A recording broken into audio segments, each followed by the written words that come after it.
10 years అయింది legend release అయ్యి 1 year కూడా ఆడిన సినిమా అది. మా అందరికీ కాదు, ఇండస్ట్రీకే ఒక ప్రైడ్ ఆ సినిమా. అది రిలీజ్ అవడం అనేది it's a huge event for all of us and I'm sure మళ్ళీ ఎంజాయ్ చేస్తారు ఆడియన్స్ సినిమా. ఎందుకంటే అప్పుడు తీసిన సినిమా ఇప్పటికీ అప్డేటెడ్గానే ఉంటుంది. I'm looking eagerly forward. ఇవాళ రిలీజ్ సినిమా 30th. So let's all hope for the best. నేను జనరల్గా ఫంక్షన్స్కి రావట్లేదు, బయటికి వెళ్ళట్లేదు అనేది అందరికీ తెలుసు. కానీ దీనికి వద్దామనే, నిజంగా మనస్ఫూర్తిగా వద్దామని అనిపించింది. ఎందుకంటే నాకు ఇష్టమైన సినిమా, నాకు చాలా చాలా హెల్ప్ అయిన సినిమా అది. ప్లస్ బాలయ్య బాబు అంటే బాగా అభిమానం. సో ఇవన్నీ రీజన్స్ వద్దాం అనుకుని ట్రై చేశాను, మ్యాక్సిమం కుదరలేదు. I'm really feeling bad about that.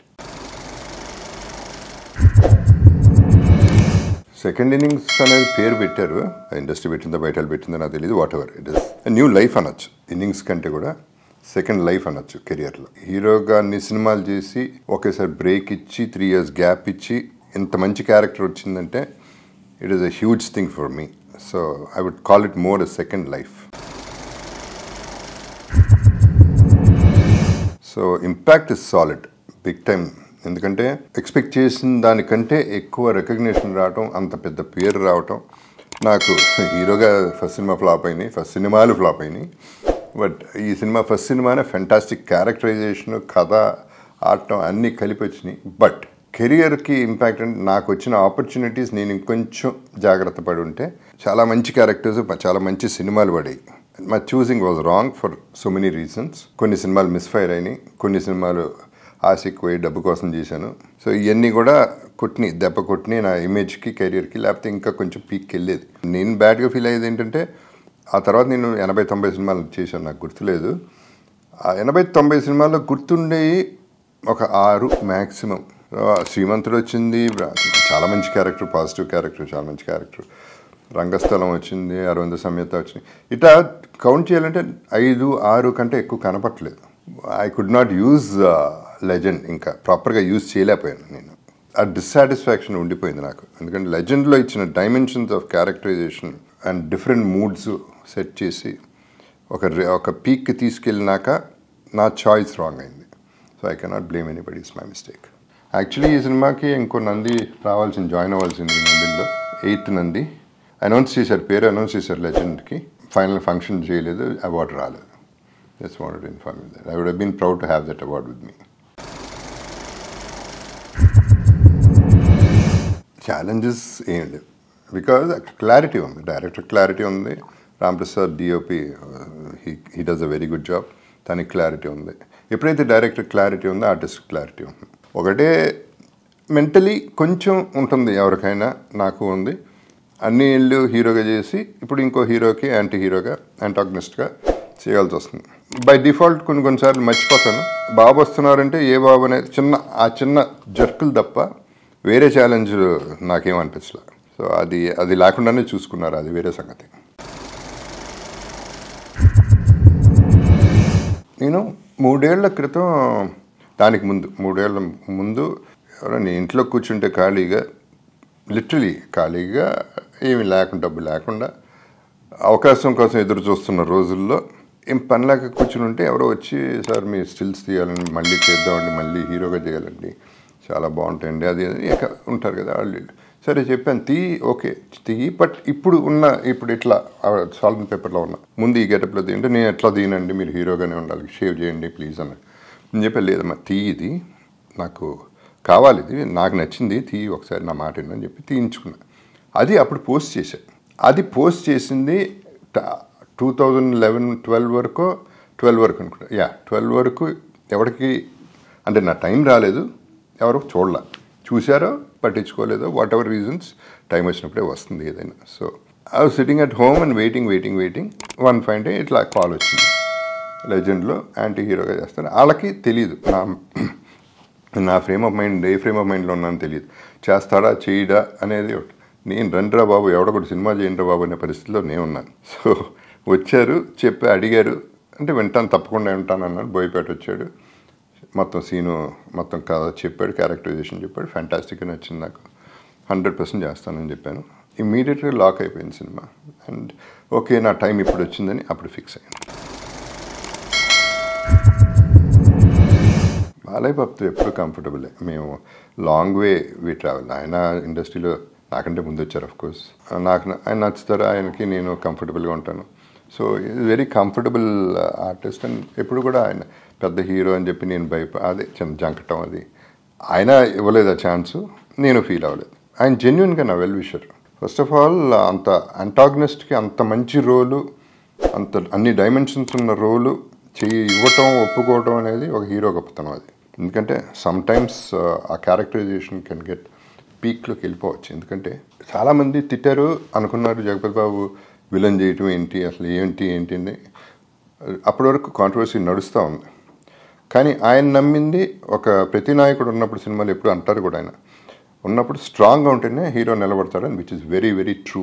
అంటే నేను విలన్గా చేస్తున్నానని కాదు, విలనే కాదు, నేను అన్నీ చేస్తున్నాను. నేను చేసినప్పుడు కూడా అవన్నీ చూసుకున్నాను. నేను నా హీరోయిన్ ఇప్పుడు శుభలగ్నం అనే సినిమాకి కృష్ణారెడ్డి గారు వచ్చి చెప్పారు, బాబు మొత్తం పట్టుకెళ్ళిపోతాను సినిమా ఇంటి పరిస్థితి చెప్పా. 100% అది ఆమెని సినిమా అండి, నా సినిమా కాదు అది.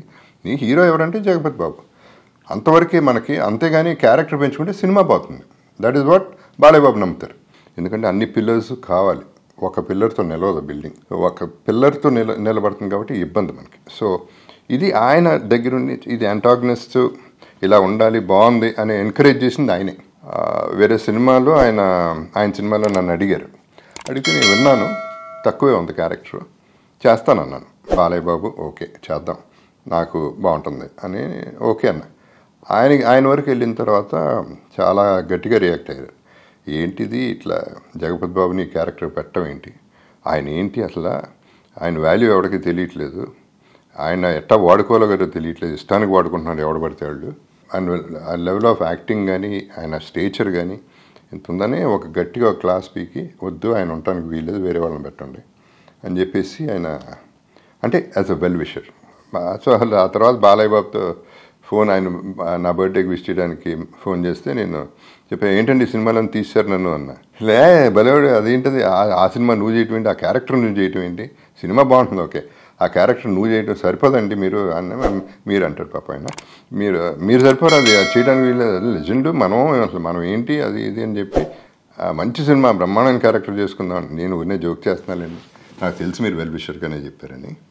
సో అని ఆయనతో అంత మంచి ర్యాపో ఉంది ఆయనతో. సో ఆయనతో I'm very very comfortable. DSP I always like him as person. Music fantastic okay, అది accepted by everybody in the world. But నాకు బాగా నచ్చుతాడు మనిషి, ఎందుకంటే honest, straight forward and very talented. చాలా చక్కగా మాడతాడు, ఆప్యాయంగా మాడతాడు. ఒకసారి ఫోన్ చేశాడు, ఒకసారి ఇంటరాక్టెడ్. లెజెండ్ చూసేటప్పుడు ఆయన ఎంతో ఇంప్రెస్ అయిపోయి చాలా మంచి మ్యూజిక్ ఇవ్వాలి, ఈయనకి థీమ్ అదరగొట్టాలి, ఈ క్యారెక్టరైజేషన్కి నా మీదని కాదు, ఇట్స్ నాట్ పర్సనల్, ఆ క్యారెక్టరైజేషన్కి చాలా బాగా చేయాలని చెప్పి ఆయన చాలా గట్టిగా ప్రయత్నం చేసి, కష్టపడి కూడా కాదు బాగా ఇష్టపడి చాలా ఫాస్ట్గా నా ట్రాక్ చేయటం, అది లేపి అలా కూర్చోబెట్టిందో. ఎన్ని ఒక లేయర్ అయితే అది లేపి ఇంకో లేయర్ దాని top of it full coating ఇచ్చేసింది నా క్యారెక్టరైజేషన్కి. So I'm very happy with. వాళ్ళు ఆ సినిమాని అంటే చాలా ప్యాషనెట్గా 100% అన్ని సినిమాలు చేస్తారు, బట్ ఈ పర్టికులర్ సినిమా చాలా ప్యాషనెట్గా చేశారు, చాలా ఎక్సైటెడ్గా చేశారు, చాలా ఖర్చు పెట్టారు, బడ్జెట్కి మించి ఖర్చు పెట్టారు. అఫ్కోర్స్ వచ్చినాయి డబ్బులు. అండ్ అనిల్ గారు, సాయి గారు ఇద్దరు వచ్చి రెమ్యునరేషన్ మాట్లాడి, so that was a very good remuneration. అప్పుడు నాన్నగారు బ్యాక్గ్రౌండ్ అయి ఉండొచ్చు, నాకు మరి వాళ్ళకి అవసరం అయి ఉండొచ్చు, వాట్ ఎవర్ రీజన్స్. అంటే నేను ఒక స్టేజ్లో నేను అడిగాను, బడ్జెట్ ఏంటండి ఎక్కువైపోతుంది ఏంటంటే, లేదండి సినిమాకే కదా, పర్లేదండి అంటాం. సో అంత ప్యాషనెట్ పీపుల్ వాళ్ళు.